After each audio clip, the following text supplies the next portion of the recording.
Well, I tell you what, why don't we now switch to giving it a little bit of a chance for some audience questions. So the way this is going to work is I'm going to ask people to keep their questions brief. So if you go on for too long and it starts turning into more like a speech than a question, I might have to kind of wind things up a little bit.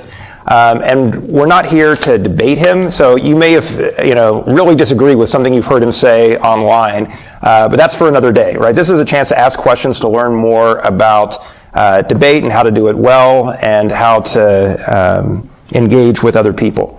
So we've got a microphone over here to the side, so if people want to queue up there, we can start getting some audience questions.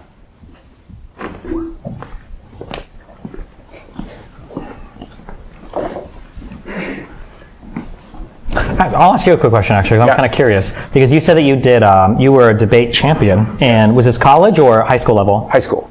I'm just curious, what is your broad opinion on like online debate stuff, given that you have like I guess more of the academic background of it?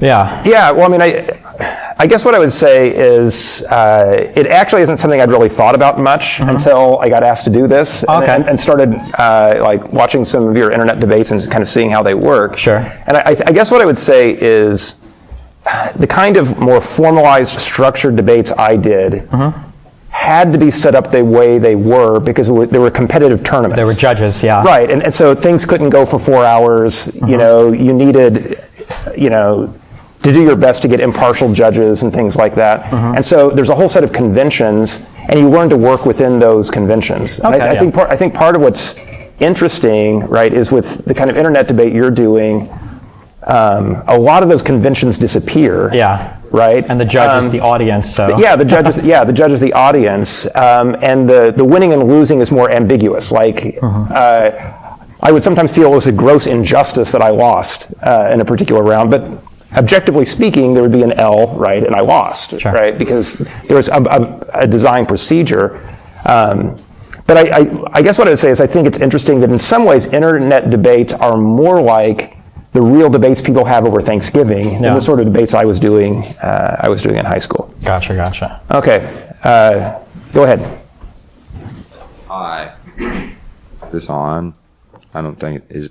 Can you hear me? Yeah. I can hear you, yeah. I don't know if the mic's on, but we can hear you. Sorry, I got kind of a two-parter question, so I'll try to make it brief. So I did a little bit of research on you. You're from Nebraska, which is like generally, based on the statistics, a more Republican state than kind of like Iowa, a little bit more conservative. And then there's like a somewhat, it's not a high population of liberals though, really, but you guys have pockets of them too. And I was wondering, like, you kind of spoke on it a little bit, how you kind of fence it and haven't like specifically picked one party or the other. And I know you've had some efforts in local government and just in that area. And I was wondering, like, what your opinions are on like how to be successful at a local level, and if like fence sitting is possible, or like in the state of Iowa, like our statistics are basically if you're not a conservative and you're not in the 3rd district, you're not going to get elected. And, well, Democrats in general. I highly recommend this. Oh my God, I don't read books, but I've read this book, so I sound like I read, okay? There's a book by a guy named Eaton Hirsch called Politics is for Power. It's a really good book. Right now, especially for young people, but it's true for everybody, there is a fetishization of federal level politics, okay? Nobody knows who their mayor is. If you don't live in like Texas, California, or Florida, you don't know who your governor is, but everybody knows what Rashid Tlaib said. Everybody knows what AOC said yesterday. Everybody knows what Bernie Sanders said about the ceasefire, right? Because of this like hyperfixation on the federal level, there is an unbelievable amount of political power available for local people that want to get involved in city level politics. If you just start going to city council meetings, or you start talking to the people there, if you can get active, and geez, if you can get like 2 or 3 friends active, you will be shocked at how much political power is available on a local level, just because a lot of people aren't interested. There are cities where entire housing developments will get held up because there's like one retired 63-year-old lady that goes to every single city council meeting, knows every single person on the board, like gets coffee with half of these people and talks to them about it. I know in that book, in that Politics for Power book, there was a student union that tried to challenge like the old guard local Democratic Party. And I think by the end, when they were doing their vote process to find out who would take over, they got like 20 people, and it was enough to completely change, like in that particular city, like who their established people were to run like the little Democratic body there. So going to meetings and getting to know people and showing up and being a familiar face and getting involved at that level, at the local level, there is a lot of power there for individuals that are driven to participate. I highly encourage it. And oftentimes it is the most important stuff that we talk about that nobody seems to realize, right? Obama, Biden, Trump, none of these people could do anything related to BLM because police come from the mayor, right? The mayor chooses your chief of police oftentimes, and then the chief of police, and these are the people that run on special services and everything. So yeah, local politics, I would say, get involved, go to meetings, and you can do that, yeah. I recommend that book. And then like the second part leadway into this, I'll try to make this quick. Do you know anything about like the pipeline being built, the carbon capture pipeline being built here in Iowa and I think north? So Minnesota and 2 other states are involved. I think Nebraska is involved with it as well. It's like a carbon capture emissions pipeline. There's $8 billion involved with it. No clue. I tend to like environmental stuff. I've heard really bad stuff about carbon capture projects. I don't know if they've gotten like more efficient or if the science has improved on that, but I don't know enough about it to like have a strong opinion. So yeah. Cool. Yeah. I guess I just implore look into it because that stuff's cool. But Okay. Cool. All right. Hi. So first thing, thank you for teaching me how to use like overlords correctly against Protoss players when I was younger. Okay. Really appreciate it. The second thing is like, so a lot of your experience in debate seems to come through like trial through fire. It feels like your strongest development as a debater kind of comes from your need to be able to self-reflect and make sure you're in tune with voices that are outside of yourselves. What do you think were like the strongest determining moments or like influences that caused you to develop that mindset and like constantly challenge dogmatism as it approaches? I don't know, probably neglected as a kid too much. I'm not sure. I grew up very, very, very independent. My parents were always busy with stuff. They moved out when I was like 15, 16. So personally in my like development, I've always been kind of independent. That's one thing. The second thing is I've always been, I'm a very non-cliquey person. Like I had a ton of different types of friends in high school. I was a band kid, but I was friends with a lot of football players and wrestlers. I was friends with a lot of kids who did drama.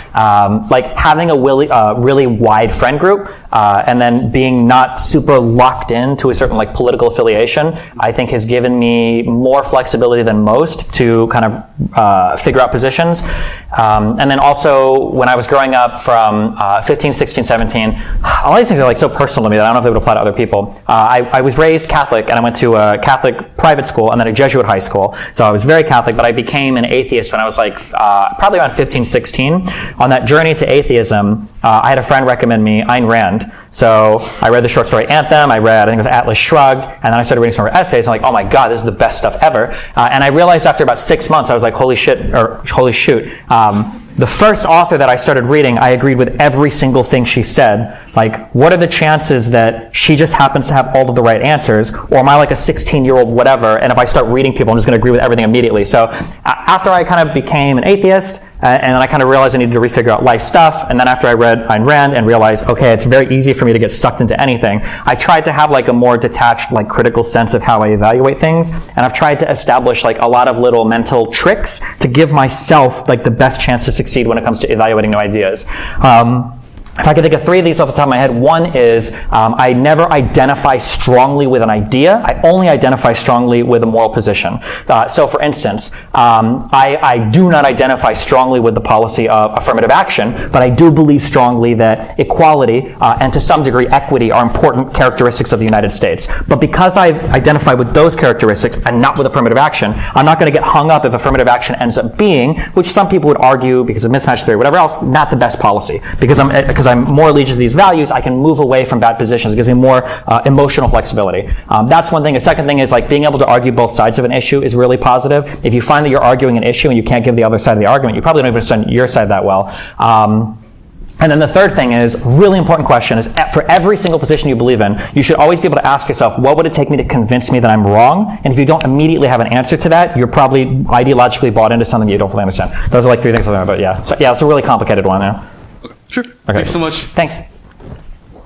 Hey, Stephen, I was just wondering what your general purpose is for content making, and then more specifically, how does that how do you use that to monitor who you talk to, what you put out, and like how your conversation forms? And I kind of have a follow up depending on how you answer, but do you kind of understand what I'm talking about? Yeah, I guess my goal kind of changes. I've become a little bit more, as I've got more popular and made more money, now I feel like I kind of have like a little bit more of a responsibility in terms of kind of disseminating certain like ideas. And I guess like the biggest goal that I have is I just hope that people that watch me kind of like inherit this idea of like, how do I be a little bit more independent with my thought, or how do I formulate and arrive at conclusions and critically think a little bit better? And when I say critical thinking, I'm referring specifically to like metacognition, like how do I observe my thoughts, not critical thinking like it's common sense, right?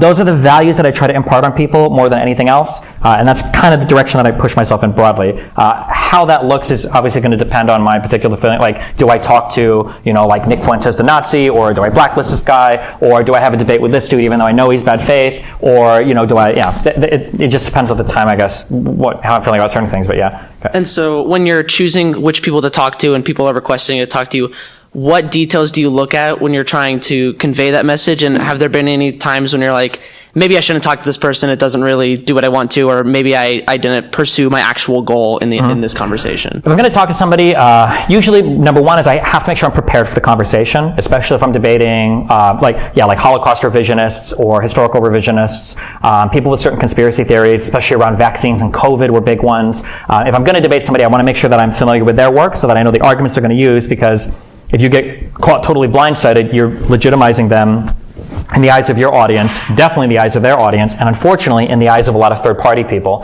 So I try to make sure that I'm prepared for the topic. I try to make sure that the topic is, I don't know what another word for newsworthy, but like something that's worth debating. Like a lot of people kind of have this thought, like if somebody wanted to come and debate me because they felt like Taylor Swift and Jeffrey Epstein, were spending time together on the island with children or whatever. This is so absurd and out there. I don't think I care to debate this particular opinion, right? But if somebody has, I brought it up a lot, conspiracies relating to like COVID or vaccines or the deep state or stuff like that, well, these are things that are very, very, very popular. It's probably worth it to have those conversations, even if they're challenging and even if the other people might have thoughts that, I super disagree with, yeah. Awesome, thank you. Cool. Hi, I was just wondering, are there any topics that you find it difficult to engage with in due to like emotional biases, and if so, how do you deal with that? I hate to do the cringe woke thing, but like I think probably living like I'm a white person, I'm a guy, I'm pretty detached from a lot of kind of like the like impulse struggle in the United States. Like it's going to be pretty hard to hit me with like call me a cracker, I guess. I don't know. Like I'm not going to feel like a certain type of way about most things. So because of that, for a lot of social issues, I'm pretty easily detached from those, because at the end of the day, like white men probably aren't going anywhere in the United States. There's not like a system that's like coming after us or anything.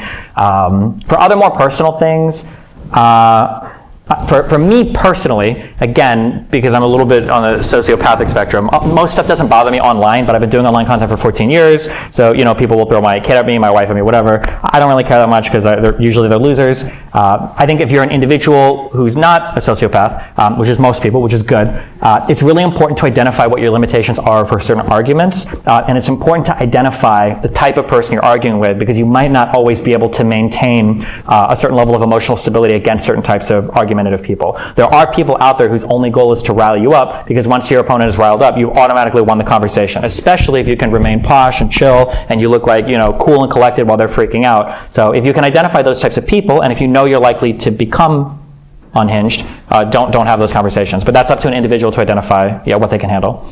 All right, thank you. Yeah, thanks. What would you say are some of the topics and like views that you've changed your mind on, and what caused that change? Topics or views that I've changed my mind on and what caused the change. Somebody earlier used the phrase trial by fire, which I think is good. There are some things that I've felt strongly about, but through like a lot of conversation and debate with people, I've slowly changed my mind on. I would say the biggest one that I usually go to, I'm trying to think. I I think most of these are going to be me moving from probably left to right, unfortunately. But one would be, in 2016, I supported Bernie Sanders because I thought that lobbying and money in political elections, I thought was the most important issue in the United States, like corporate influence.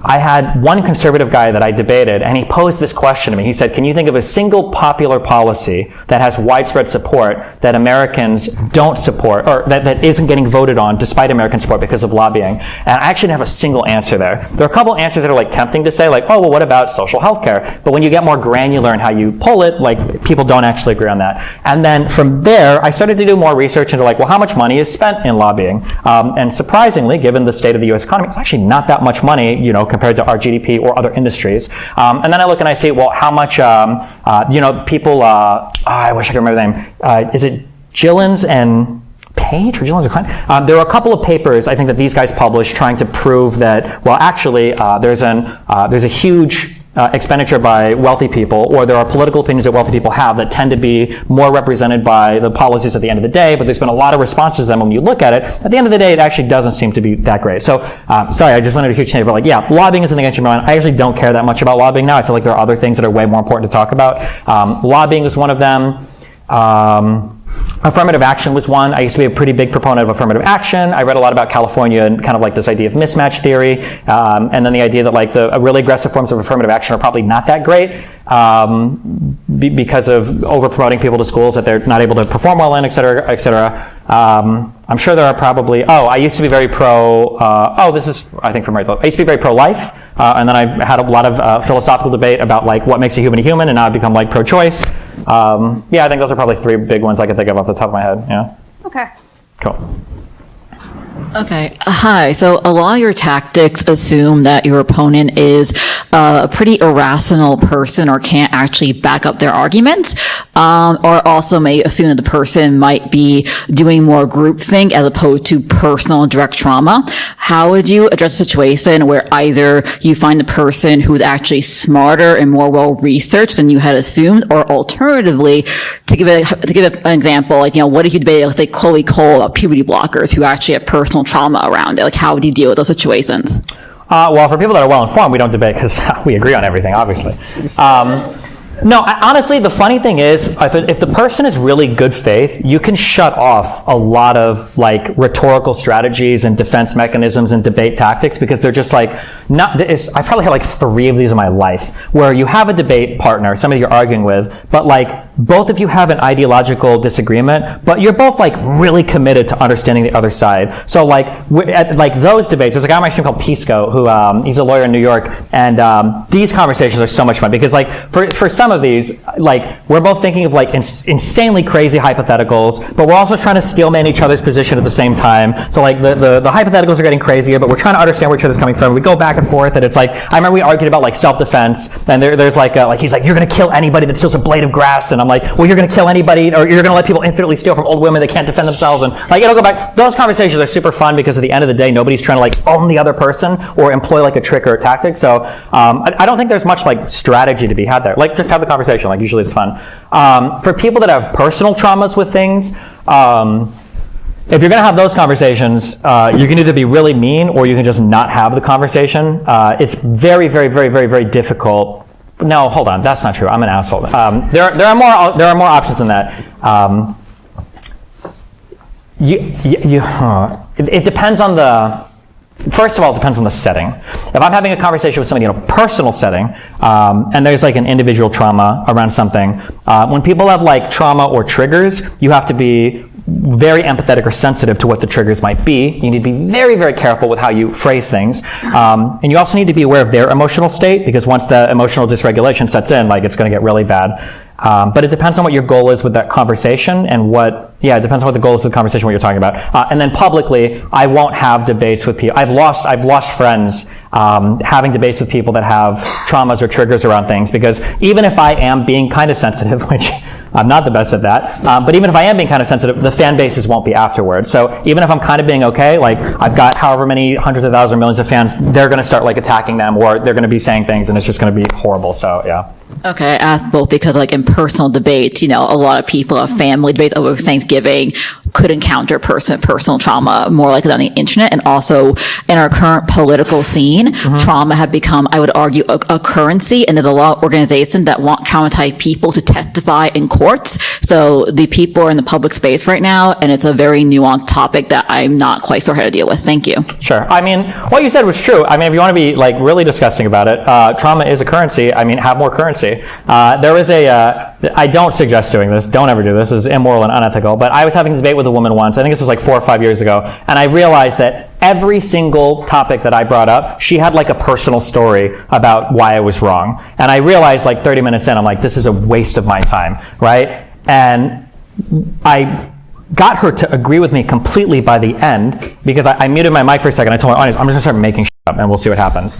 And I was trying to convince her that women can do decently in STEM fields because they've been excelling in all these fields. And her go-to was like, when I was a kid, like me and my brother got all the same chemistry kits, and I didn't understand any of them. And I went to an all-boys high school, right? I made up a story that, well, there were 2 girls in my high school class who their parents told them that they weren't allowed to do science, but they would sneak with us after class and they would play with, chemistry kits and stuff. And they actually went on to become, they both got into these like really good tech schools for science. And after that, she was like, wow, that's really interesting. I never considered that. Like maybe girls can do it. And I was like, okay. So I don't know, but I wouldn't suggest that. You should ignore all that. But yeah, trauma is a currency. If you have your own personal traumatic stake in something, it can be valid to bring that up, even in a dirty way. But yeah, I would caution against that, because obviously you're going to get into, people are going to start killing each other if you start like trauma competing, depending on what you're trauma competing over. Yeah.